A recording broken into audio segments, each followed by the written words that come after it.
Hi, everyone. My name is Nic Chan, and today I'll be speaking to you on developing an accessible add to cart flow. If you have any questions or comments, you can find me on my website at www.nicchan.me. That's spelled Nicchan, or on my Twitter handle, Nic Makes Stuff. I'm a Hong Kong woman with wavy black hair, and I'm wearing a purple Axcon like Liz, Axcon shirt, much like Liz.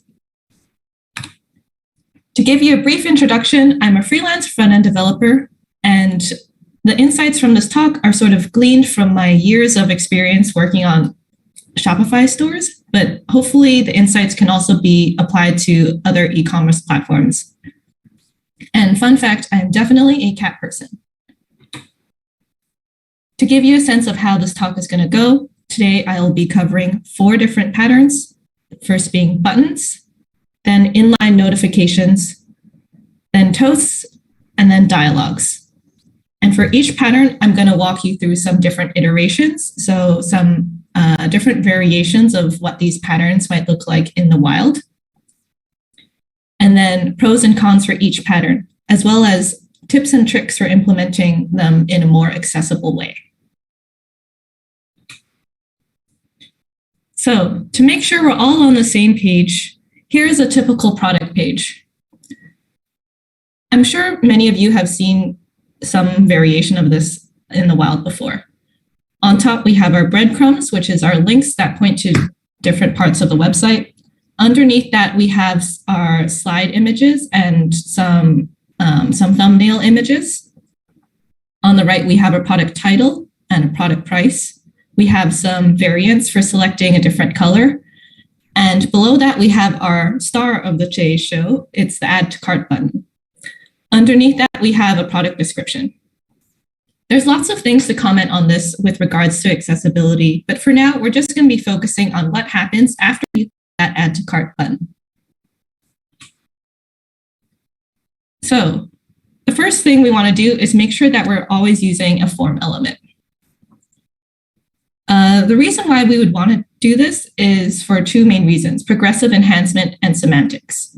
There's this common misconception that screen reader users can't use JavaScript, but that's just a myth. It's not really relevant.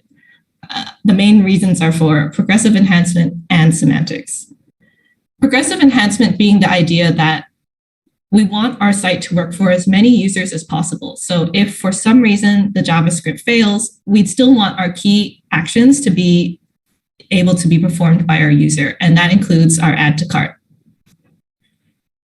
In terms of semantics, assistive technologies offer the functionality to jump to things like different elements on the page, including form elements. So by including a proper form element here, we can provide users that functionality.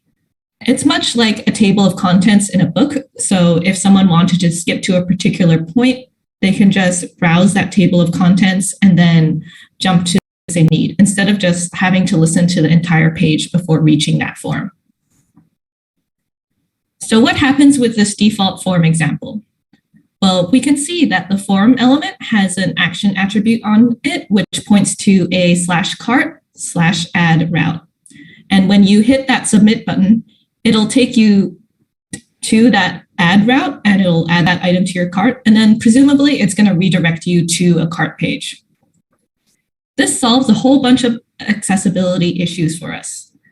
Because navigating to a new page is a fundamental interaction of the web, almost all assistive technologies support that. And your users understand that, okay, like we're on a new page.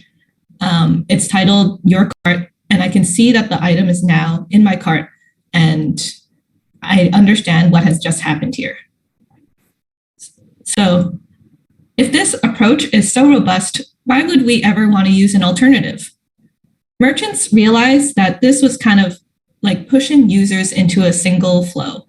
It's forcing them to check out when they might not want to always go to checkout. They might want to continue shopping on the site or do some other action first.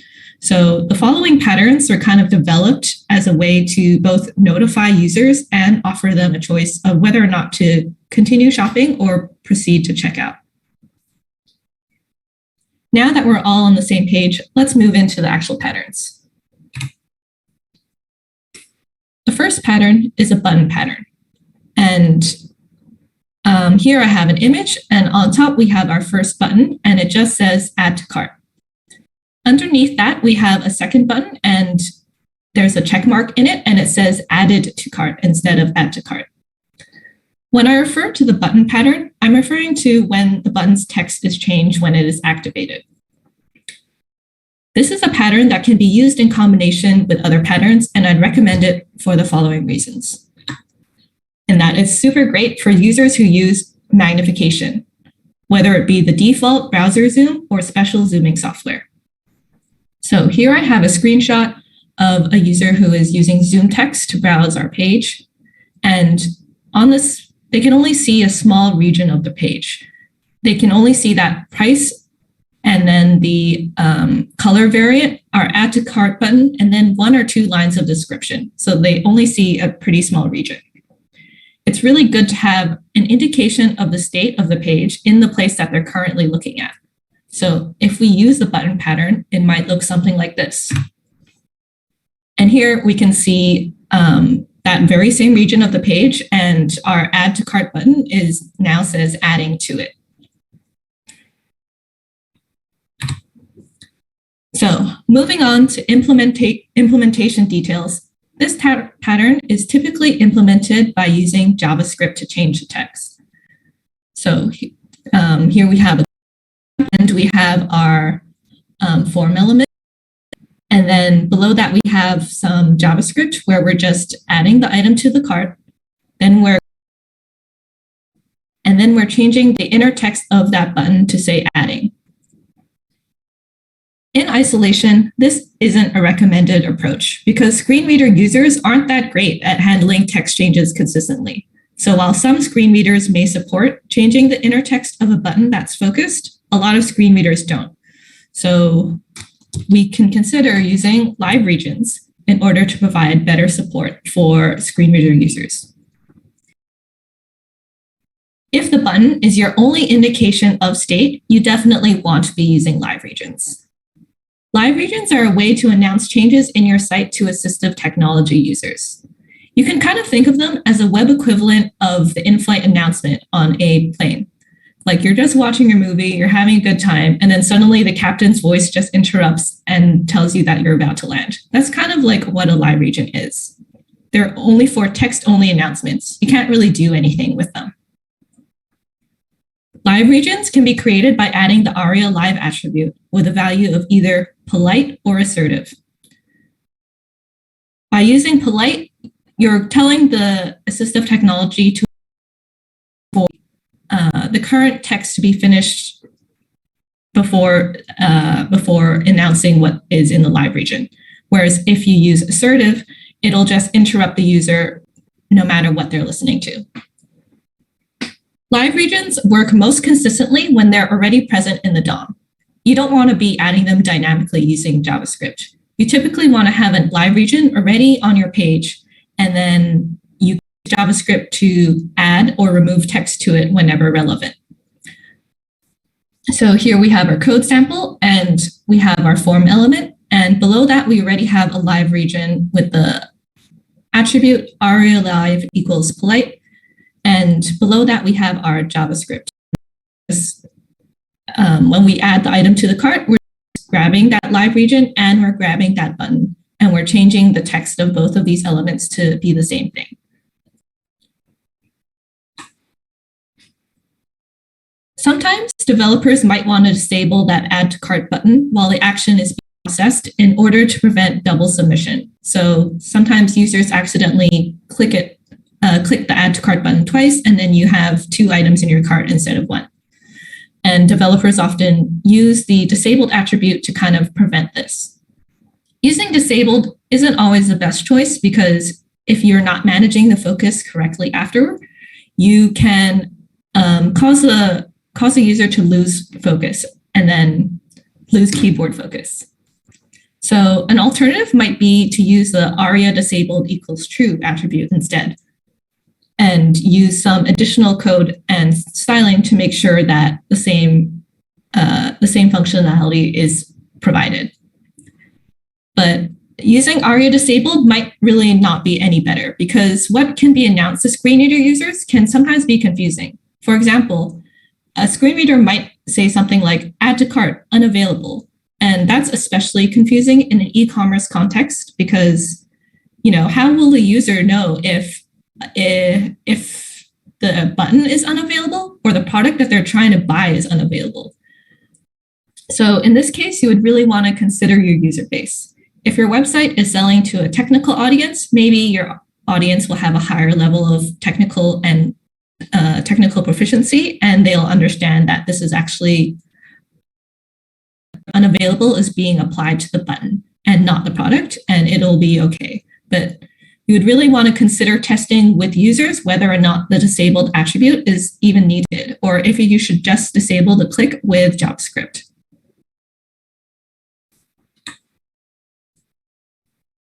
One final consideration for the add to cart button is wording. So here we have a diagram of two different possible wording flows. On the left, we have a button that says add to cart, and then it says adding, and then it reverts back to add to cart. This can be confusing if it's the only indication of state, because it requires users to be very actively paying attention to what might be a small difference. You'd have to imagine your user just staring at that region of the screen. And if your website loads fast, as hopefully it should do, it's going to revert very quickly back to the original add to cart state. And if that's your only indication, it's not too clear that anything has happened. On the right, we have a button that says add to cart and then adding, and then the final state is added to cart.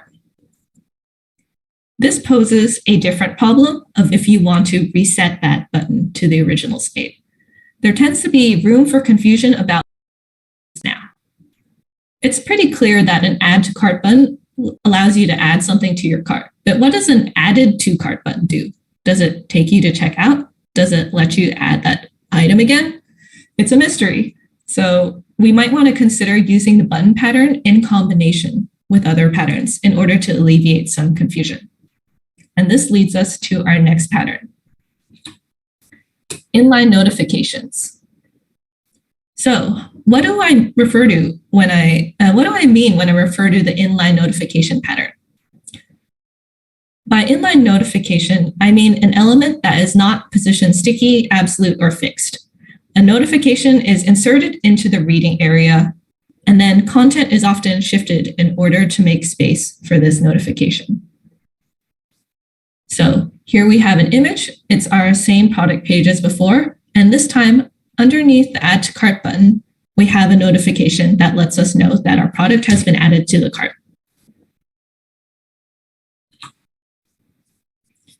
So we've already discussed the idea of using live regions as a way of presenting content to assistive technologies. Should we be using them here? Live regions can best be thought of as temporary notifications. They're the web equivalent of an announcement blaring at you over the loudspeaker. If they're not in a logical place, like how I've placed it right under the add to cart button here, it might not be obvious where in the DOM they are, and a screen reader user has no option to go back and listen to that text again. Furthermore, Zoom magnification users who don't use accompanying audio could be left out, and they could miss this notification entirely. A better approach would be to programmatically move the focus to the notification once it enters the DOM, and then this will be announced to screen reader users and other groups. So here we have our code samples, and we have a notification that has a tab index of -1, which lets the browser know that this element will be programmatically focused, but not included in the default focus order. And below that, we have our JavaScript, and we're just adding that item to the cart. And then we are grabbing our notification, the text of that notification to what we want it to be. And then we're moving focus.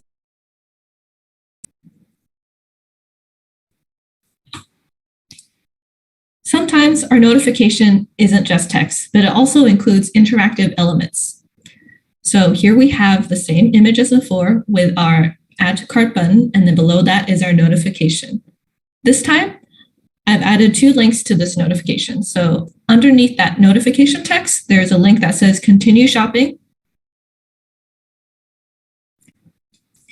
In these situations, we have to move focus because ARIA regions strip semantics of child elements.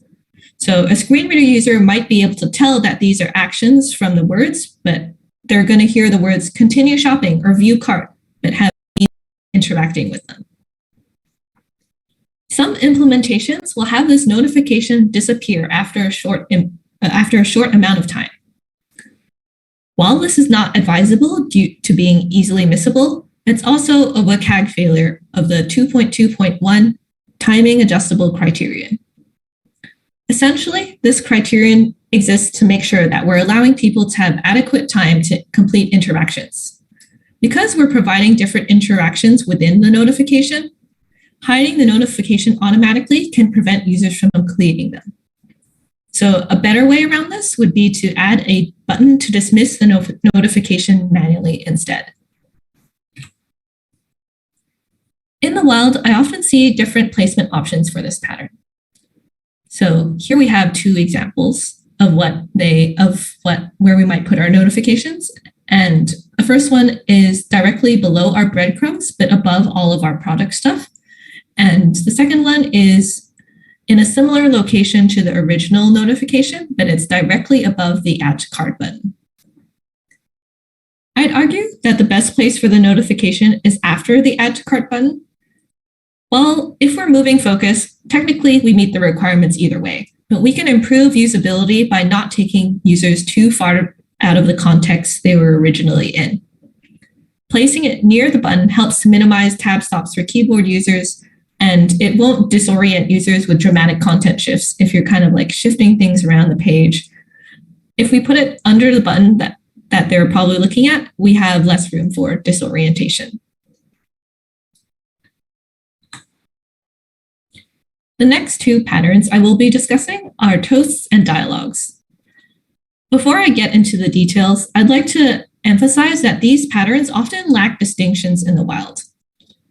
I will be describing the behaviors of both toasts and dialogues in terms of how they should be behaved, but the lines are really blurred.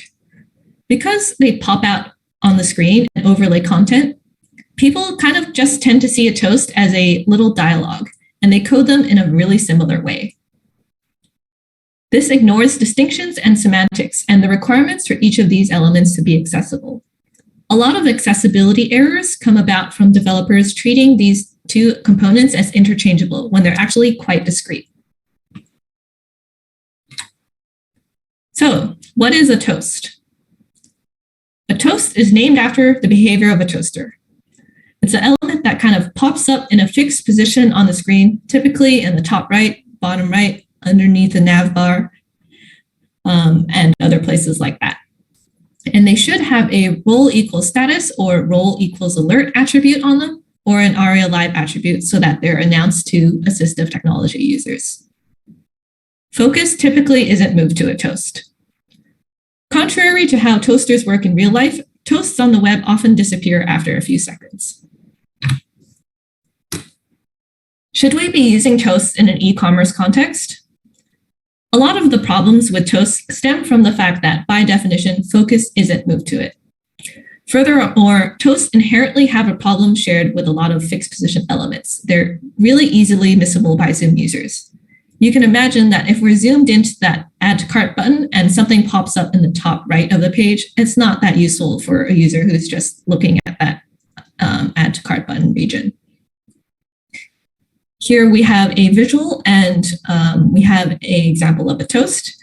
Our toast looks really similar to the inline notification that we had previously, but it's overlaying our content and it lives on the top right of our page and it disappears after a few seconds. Early on, we discussed the 2.2.1 timing adjustable criterion and the problem with child elements, and this applies very much to this example right here. Trying to interact with a notification that disappears is about as frustrating as your toast vanishing off your plate while you try to eat it. Not recommended.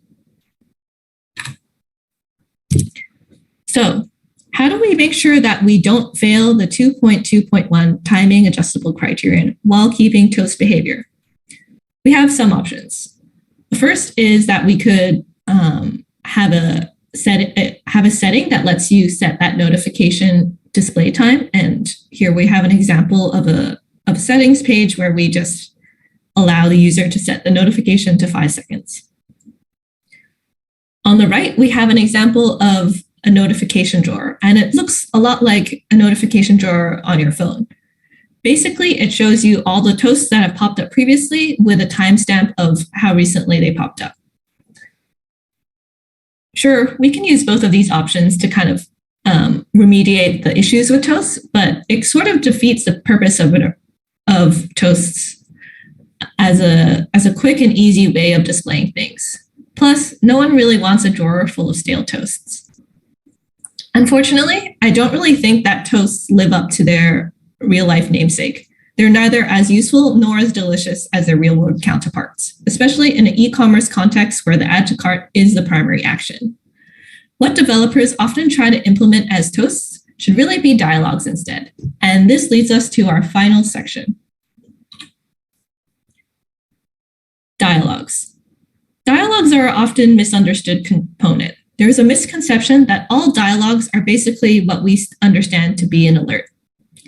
Here on the screen, I have an example of a Windows 98 style dialogue, and it basically says, the system registry has been backed up already today. Would you like to back it up again? And it provides the option of yes or no. All of the following patterns are examples of things I regularly see on online stores. While visually they look really different, they can all be considered dialogues, and so they can use similar semantics and functionality underneath the visual styling. This is a dialogue. So what we have here is a product form, or a product page that we had before, and we have something that looks really similar to our toast example. It has your product has been added to cart text, and it has our two continue shopping or view cart links. And the only difference is that we've now added a little close button in the top right, so a user can dismiss it. This is also a dialogue. So here we have a product page, and there's a white semi-transparent overlay on top of that page. And on top of it, we have a kind of more expanded dialogue. And we have our product has been added to cart text. We have an image of the product. And then below that, we have our continue shopping and view cart links styled more prominently. And there's also a close button here. This is also a dialogue. So here we have a product page, and the difference is now we have a navigation bar. And in the top right, we have a button that will trigger the cart. And below that, we have our dialogue, and it has a title of your cart. And within it, it has all the products that are in our cart, the total price, and then the option to check out. This is also a dialogue. So here we have our product page. We have our semi-transparent overlay overlaying the content. And on the right-hand side of the page, we kind of have like a cart drawer type situation that slides out from the right. And we have a title of your cart, all our products, the price, and the checkout button. The primary difference between these dialogues is whether or not they're modal or non-modal. Non-modal dialogues don't prevent interactions between the rest of the web page when they're open, but modal dialogues do. So if you have a backdrop behind your dialogue, that probably would suggest that it is modal and your dialogue should be coded in a modal way. Now that we know that all these seemingly different patterns are actually just dialogues under the hood, I'm going to give you some advice on implementation details. It's my opinion that if web development were a video game, hand-rolling your own dialogue would be the final boss. I'm not going to go into all the intricacies of building an accessible dialogue because it is super complex, but here are a few tricks that could help you when evaluating dialogues on your site, and perhaps letting you know if your current solution is okay or if you need to find something else.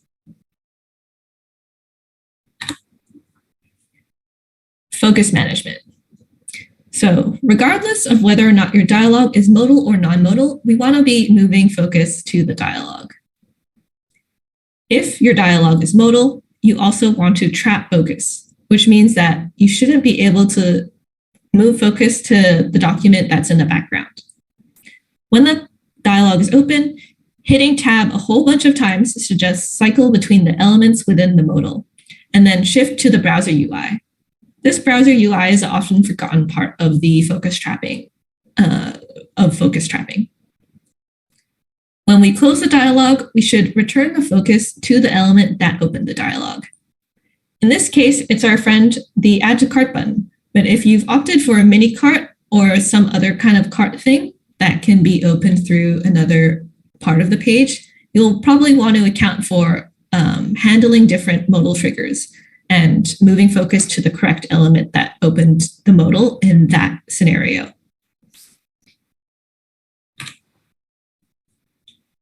Keyboard. We don't want to forget our keyboard shortcuts. When you hit the escape key, the dialog should close.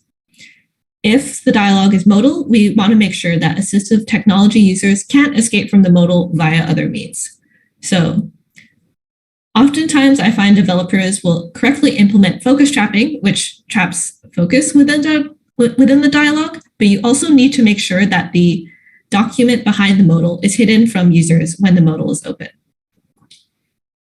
You can consider using the aria modal equals true attribute in the future, but the browser support is not that great right now. So in the meantime, you can probably consider using the inert attribute with a polyfill in order to make sure that the rest of the document is correctly hidden from assistive technology users.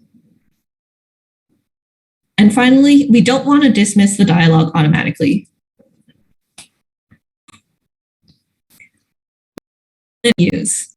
Well, the dialog element is just about here. I have to give a shout out to Safari, which just dropped an update 15.4 like 2 days ago, which caused me to frantically update these slides. But the dialog element is so close.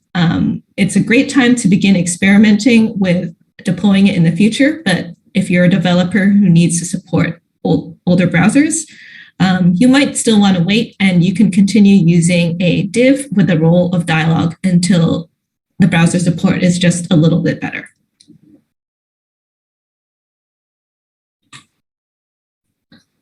Finally, we want to make sure that we're labeling all the things.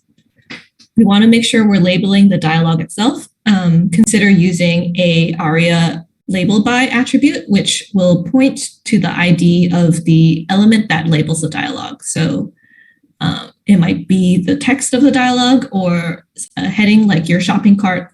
We just want to make sure that our dialog is labeled.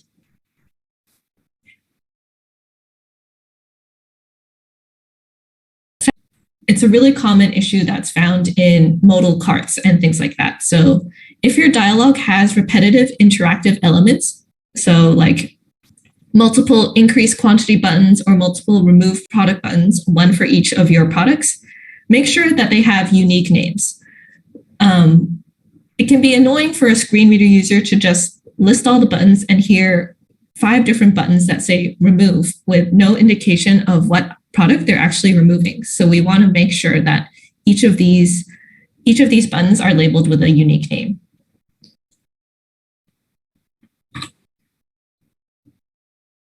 Some final takeaways. I don't think there's a clear winner amongst the pattern. How you might use them really depends on the context of your site.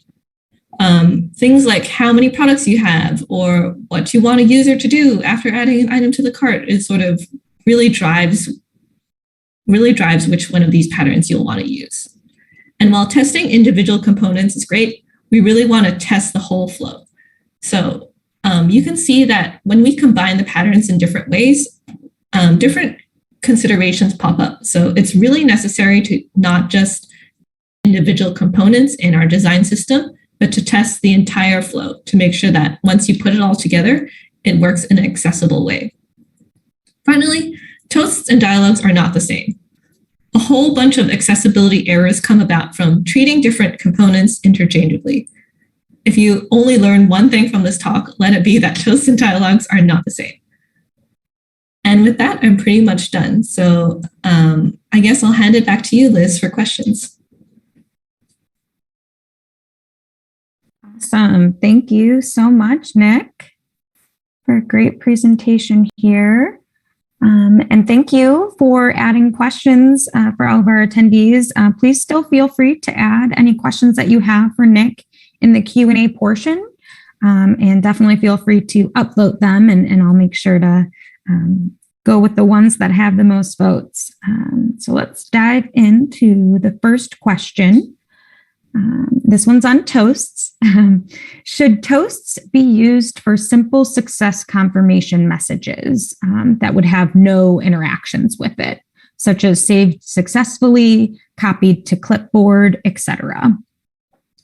Yeah, I think if there's any place for toasts, it would be on those simple confirmation messages, as you've just said, especially if a user is going to be triggering that action several times in a session. Like if you are, working in Google Docs or working in an art program, you want to make sure your stuff is saved, and you probably save like 500 times an hour like I do. So in that case, a toast is probably appropriate. Definitely. Okay, awesome. Next question here. Okay, this is on add to cart button. So could we use the add to cart button as a live region instead of creating a live region in a separate div element? I think that would conflict. I think it would cause a conflict because live regions, they will strip semantics from things. So because a button is a semantic element, we probably shouldn't use a live region on it. I'm sure reading the spec of what it's appropriate to add ARIA live to will reveal whether or not it's an actual a spec incompatibility, or if it's just something that we probably shouldn't do, but I probably wouldn't do it. Okay, great. Thank you, Nic. All right, got some more questions coming in here. Okay, what tools would you recommend someone use who is new to accessibility? There are so many different tools for different things. I think I can't really think of any e-commerce ones off the top of my head. Mm-hmm. I have written an article for Smashing Magazine that is just entirely a ginormous list of different accessibility tools, and they're categorized by different needs. So, for example, there's like tools for reading level, which can help with cognitive accessibility, or tools for color. So you might want to check that out. Awesome. Thank you. Okay, another one on toast messages. Should toast messages be removed automatically after a set time, or they'd remove it, hide and remove it? So if you add a button to a toast, it kind of becomes a dialogue, and that's part of where the issue is. Toasts, by definition, should be removed after a set period of time, which makes them not great for a lot of things, but a true toast would just be removed after a short period of time. Got it. Thank you. Okay.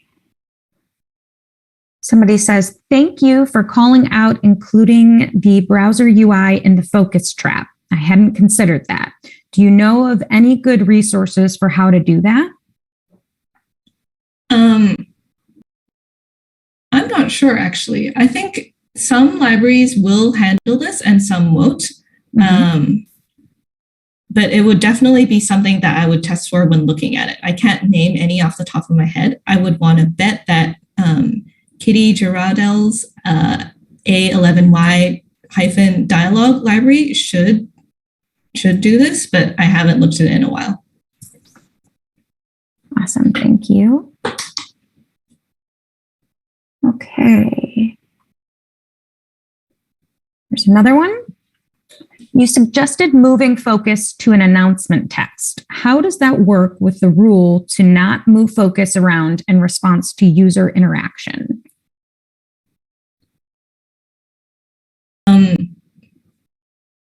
I think, I think because there are certain components that just sort of require you to move focus around. Like there isn't really an option to have a dialogue and not move focus to it, because then the user would basically just completely miss that the dialogue is there. Mm-hmm.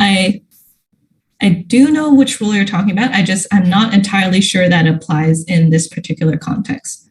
I think you probably don't want to be moving it around willy-nilly, but because this is sort of like of the site, it's not really acceptable that a user misses it. So we want to make sure that when we do move in a way that's like respectful and like not intrusive, but we also I'm pretty sure that we should move focus.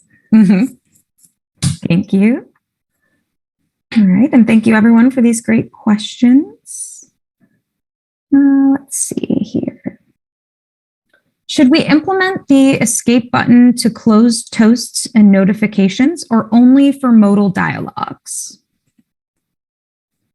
That's a good question. I think it could be a worthwhile enhancement, but obviously there could be complicating factors within your design that would make it not ideal. For example, we've walked just like a product page. But for example, I've seen like quick shop modals where the product page is in a modal. So if you have a modal open, you'd want to like consider like which one of our modals are we going to close with the escape and things like that. So it like I hate to give you like it depends answer, but I think in this case it depends. Right. Makes sense. Okay. Could you follow up with a little more about how Aria Live strips semantics from elements? Yeah. So, for example, if we're looking at our notification and if we're just a screen reader user is just listening to it on the page, they'll hear like product has been added to cart, link continue shopping, or link view cart. So they'll hear that there are interactable elements within it and they can choose to interact with them. But when you announce it, a live region will basically just ignore all the stuff that you have in there. So if you have a heading in there, if you have links or buttons in there, it'll just read the inner text. So it'll say product has been added to cart, view cart, or continue shopping, but then the user can't really tell it's a link except for hearing the words that are kind of like action-y. Right. Thank you. All right, this one is on modals. Do you ever use modals for checkout, such as pop-up modal for login, etc., or is that something that you would discourage? So I've largely worked with a Shopify platform, and they have, I think, just locked all of the checkout to their platform. So there's basically no customization there. I do know that like one thing I really respect about the Shopify team is that they regularly have disabled users go and test all their flows. And they don't include modals in their checkout flow as far as I know, but that doesn't mean that you should never use it. I think in their login situation, they will just, they will show a form in place, but they won't show it in a modal. Right. Thank you. Okay, what is one piece of practical advice you would give to someone starting out? I think starting out in accessibility. Yeah, I think accessibility is really hard. I think that we kind of tell people it's easy so that they won't be afraid of it. And then you start to learn a bit about it and it's like, oh my gosh, there is like so many considerations, and not just that, it's like sometimes people's access needs will actually conflict with each other. So what will be good for users is actually good for other users. And I think the most important thing is to not be too dogmatic, and just listen to feedback and accept that it's sort of like it's like Sisyphus and his boulder, like it's a never-ending task, and just accept it's part of the process. Definitely. All right. What is the best e-commerce add to cart flow you have ever come across? That's hard to say. I think, honestly, I get so surprised when anything even works. Like, it's really sad, but when I try and test these things out, even if it worked for just a single select flow, I would be so impressed. Like, if there was an add to cart process that kind of worked just for keyboard users, even if it didn't work for screen reader users, I'd be like, wow, they like made an attempt, because so often it's just like not accessible at all for any users. So yeah. When it works even in part, I get impressed, but I know that's like a terrible bar and I shouldn't be impressed. All right, next one. What do you think about using an animation that moves a number up from your button to where your shopping cart total is indicated on your page? So it's like counting up. Mm-hmm.